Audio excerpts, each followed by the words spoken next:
Good morning students. आज हम लोग पढ़ेंगे पाठ 2 फ़कीर का उपदेश। फ़कीर का उपदेश ये आपके पाठ का नाम है, ठीक है, जो कि एक कहानी है। फ़कीर मीन्स क्या होता है?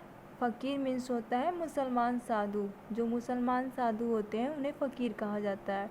और उपदेश मीन्स क्या होता है? शिक्षा या सीख, ठीक है।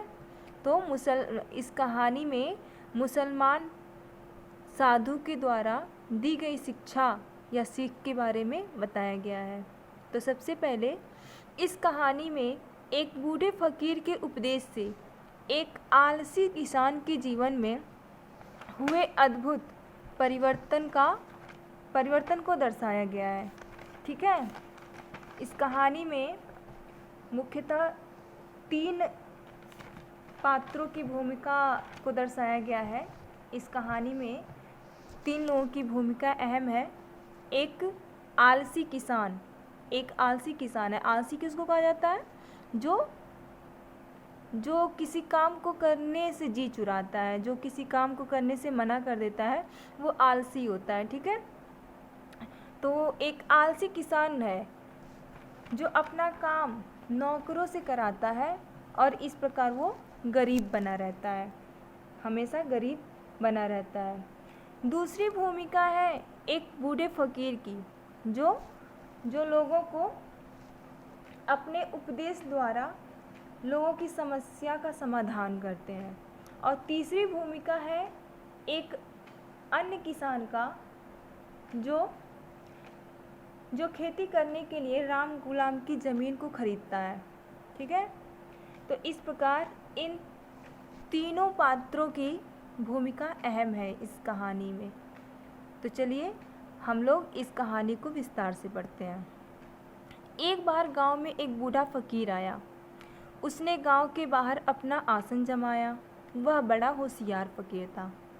फ़कीर मीन्स आपको पता है मुसलमान साधु होता है, और होशियार मीन्स होता है चालाक। तो एक बार की बात है कि एक गांव में एक बूढ़े फ़कीर आए थे। वो गांव के बाहर वृक्ष के नीचे अपना आसन जमा करके आसन पे बैठे थे। वह बहुत ही होशियार थे। वह लोगों को बहुत सी अच्छी अच्छी बातें बताते थे। थोड़े ही दिनों में वह प्रसिद्ध हो गए। मशहूर मीन्स होता है प्रसिद्ध। सभी लोग उनके पास कुछ न कुछ पूछने को पहुँचते थे। वह सबको अच्छी सीख देता था, ठीक है। तो वो बहुत ही मशहूर हो गए थे और सबको अच्छी अच्छी बातें बतलाते थे। इसलिए गांव के जो लोग थे वो लोग अपना समस्या लेकर के वो उस फ़कीर के पास जाते थे, कुछ न कुछ पूछने के लिए, कुछ न कुछ समस्याएं लेकर जाते थे, जिनका वो फ़कीर उनकी समस्याओं को सुलझाता था, सबको अच्छी अच्छी सीख देते थे। गांव में एक किसान रहता था। उसका नाम राम गुलाम था। उसी गांव में एक किसान रहता था। किसान किसको कहा जाता है आपको पता है? किसान जो खेतों में काम करते हैं ना, उनको किसान कहा जाता है, ठीक है। किसान बहुत ही मेहनती होते हैं, बहुत ही परिश्रमी होते हैं। दिन रात वो खेतों में काम करके अनाज उत्पन्न करते हैं, फसल उगाते हैं। अगर किसान ना हो तो हमारे देश का विकास संभव नहीं है।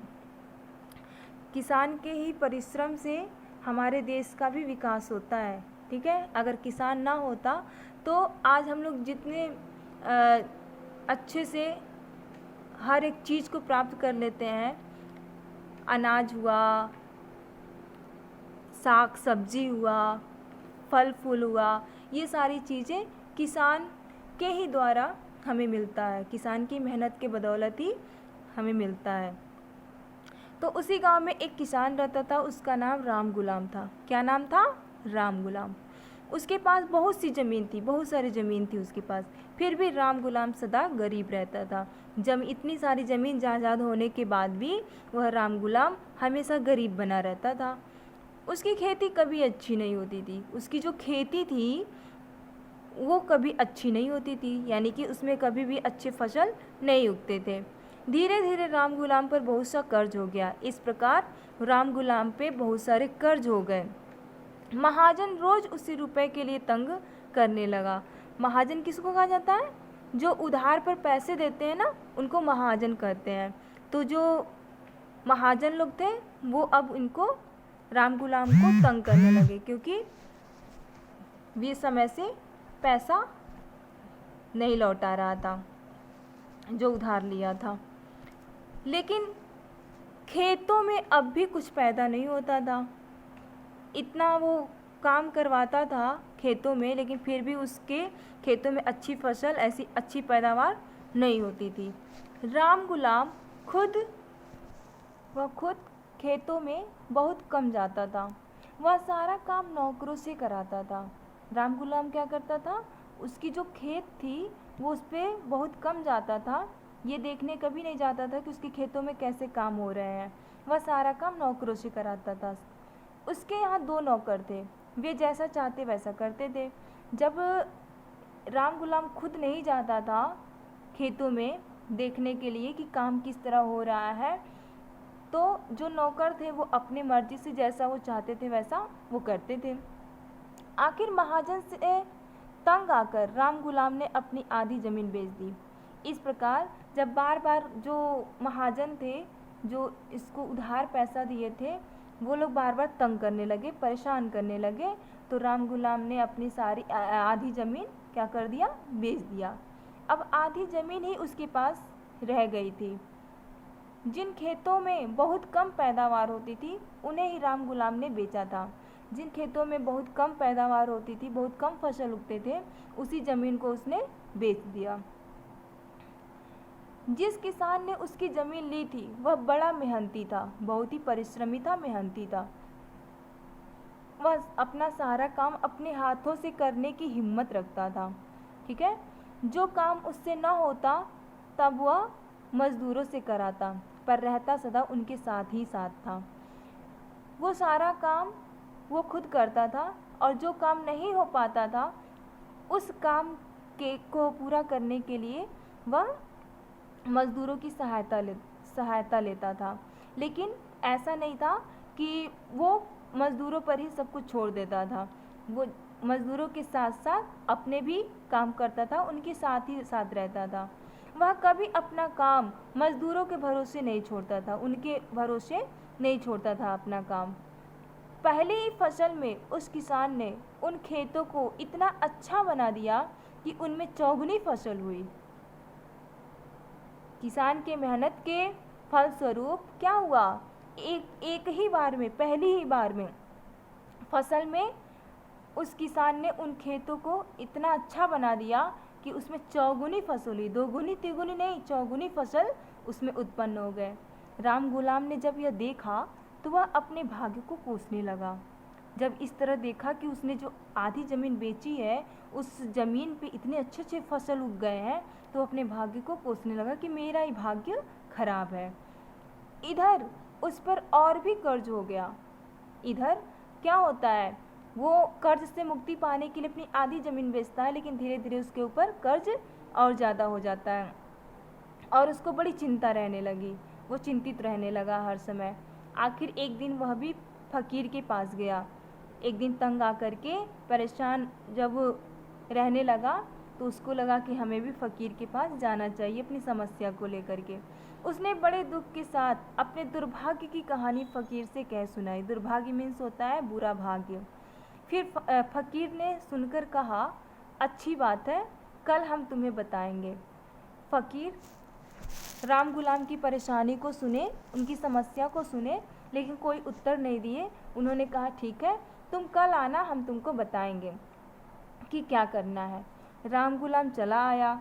उसी रात को फ़कीर ने गांव में जाकर राम गुलाम की दशा का पता लगाया। जब राम गुलाम चला आया तो उसी रात में क्या किए, फ़कीर गांव में जाते हैं और राम गुलाम की दशा का, हाल का पता लगाते हैं। दूसरे दिन उसने राम गुलाम के पहुंचने पर कहा, तुम्हारे भाग्य का भेद सिर्फ जाओ और आओ में है। फ़कीर क्या कहते हैं कि तुम्हारे जो भाग्य का भेद है वो जाओ और आओ में है। वह किसान आओ कहता है और तुम जाओ कहते हो। समझ में आया? कुछ नहीं समझ में आया ना? आओ और जाओ का क्या मतलब है? चलिए आगे देखते हैं। जाओ कहते हो, इसी से उसके खेतों में खूब पैदावार होती है और तुम्हारे खेतों में कुछ नहीं होता है। कहने का क्या मतलब है कि जो फ़कीर थे वो जान चुके थे कि राम गुलाम क्यों परेशान है, इसकी परेशानी का क्या कारण है। तो वो कहते हैं कि वह किसान क्या कहता है, आओ कहता है और तुम जाओ कहते हो।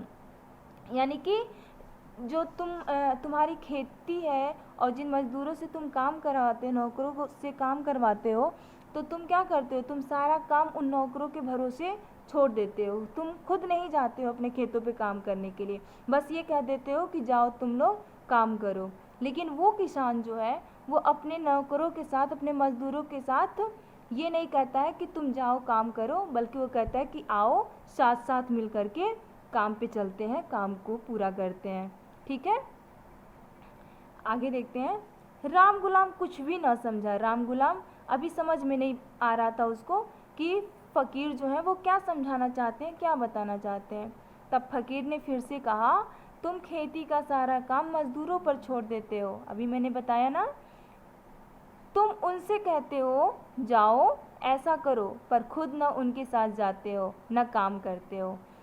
पर वह किसान मज़दूरों से कहता है आओ खेत पर चले, वह उनके साथ साथ जाता है और साथ साथ मेहनत भी करता है।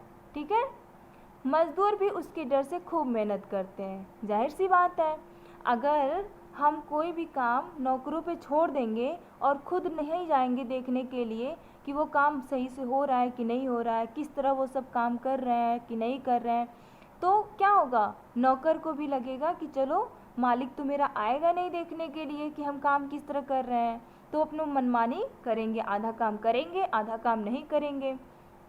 वो उनके ऊपर डिपेंड करता है कि वो काम सही से कर रहे हैं कि कैसे कर रहे हैं, उन्हें थोड़ा सा भी डर नहीं रहेगा। लेकिन जब मालिक साथ में रहेगा तो क्या होगा, जो मज़दूर होंगे या नौकर होंगे वो उन्हें डर रहेगा कि अगर हम काम समय से पूरा नहीं करेंगे या काम को अच्छे से नहीं करेंगे तो जो हमारे मालिक हैं वो हमें डांट लगाएंगे, हमारे ऊपर गुस्सा करेंगे।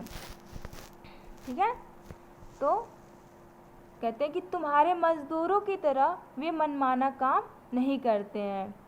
ठीक है, इसलिए अगर तुम चाहते हो कि तुम्हारे खेतों में भी खूब पैदावार हो तो जाओ छोड़कर आओ के अनुसार चलना सीखो।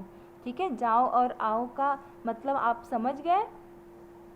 ठीक है, वो क्या कहते हैं कि अब तुम जाओ छोड़ करके आओ के अनुसार चलना सीखो। मीन्स क्या, अब तुम ये मत कहो कि जाओ तुम लोग काम करो खेतों में, बल्कि तुम ये कहो कि चलो मेरे साथ खेत में काम करना है, ये इस सीख पे तुम चलो। राम गुलाम ने फ़कीर की बात मान ली। राम गुलाम फ़कीर की बात को अच्छी से समझ गए और उनकी बात भी मान लेते हैं और आलस्य को त्याग कर अपने खेत में मज़दूरों के साथ कड़ी मेहनत करने लगा। अब उसके उन्हीं खेतों में खूब फसल होने लगी। ठीक है, जब वो राम गुलाम अपना आलस को त्याग दिया, आलस छोड़ दिया और खूब मन लगाकर खेतों में काम करने लगा, बल्कि नौकरों को साथ ले जा कर के खेतों में काम करने लगा और खूब कड़ी मेहनत करने लगा, तो क्या हुआ, एक दिन ऐसा आया कि उन्हीं खेतों में खूब फसल होने लगा, खूब पैदावार होने लगा। ठीक है, इस प्रकार वो जो राम गुलाम की खेती थी बहुत ही फसल उसमें उगने लगा, बहुत ही पैदावार होने लगा और इस प्रकार वो बहुत ही खुश भी रहने लगा। ठीक है, तो इस कहानी से हमें क्या शिक्षा मिलती है, हमें यही शिक्षा मिलती है कि मेहनत से ही सफलता मिलती है। मेहनत करने वालों की हमेशा जीत होती है, परिश्रम करने वालों को हमेशा सफलता मिलती है। जो व्यक्ति परिश्रम नहीं करता है उसे सफलता नहीं मिलती है। ठीक है, हम लोग क्या है, हम लोग विद्यार्थी है ना, तो विद्यार्थियों को क्या करना है, कौन सी परिश्रम करना है, पढ़ाई का परिश्रम करना है, खूब ज़्यादा पढ़ाई करना है। मन लगा के पढ़ाई करेंगे तो क्या होगा, हम परीक्षा में सफल हो जाएंगे। इसलिए हमें कभी भी परिश्रम करने से घबराना नहीं चाहिए, मेहनत करने से कभी डरना नहीं चाहिए। ठीक है, जितना ही हम मेहनत करेंगे, जितना ही परिश्रम करेंगे, एक दिन क्या होगा, हम बहुत ही आगे बढ़ जाएंगे, बहुत ही बड़ी सफलता को प्राप्त कर लेंगे। इसलिए हमेशा मेहनत करते रहना चाहिए, मेहनत से ही हमें सफलता मिलती है। यह कहानी बाल बोध से शाभार से ली गई है। ठीक है, इस कहानी से हमें बहुत ही अच्छी सीख मिली है। हमें इस सीख को अपने जीवन में उतारना चाहिए, अपने जीवन में ग्रहण करना चाहिए और इस सीख को अपनाते हुए हमें आगे बढ़ते रहना चाहिए, क्योंकि इसी सीख से हम अपने जीवन में बहुत सारी सफलताओं को प्राप्त कर सकते हैं। ठीक है, इस प्रकार इस कहानी को हमने पढ़ा और इस कहानी के अर्थ को समझा। ठीक है, थैंक यू।